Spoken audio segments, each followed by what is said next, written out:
Dhavaleswaram barrage దగ్గర మొదటి ప్రమాద హెచ్చరిక జారీ చేశారు. బరాజ్ దగ్గర నీటి మట్టం 11.75 అడుగులకు చేరింది.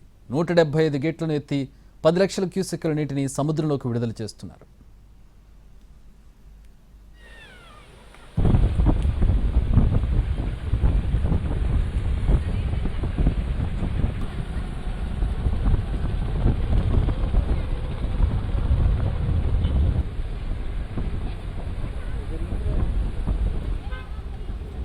ఎగువ ప్రాంతాల్లో కురుస్తున్న భారీ వర్షాలకు గోదావరి వరద నీటి మట్టం మరింత పెరిగే అవకాశం ఉంది. లంక గ్రామాలను ముంచెత్తుతున్న గోదావరి వరద రాజమండ్రి దగ్గర లంకల్లో నివసించే 300 మంది మత్స్యకారులను ఇప్పటికే పునరావాస కేంద్రాలకు తరలించారు అధికారులు.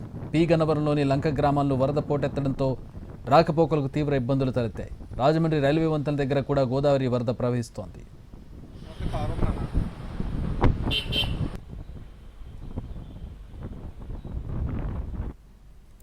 ధవళేశ్వరం బరాజ్ దగ్గర పరిస్థితి ఏ విధంగా ఉంది?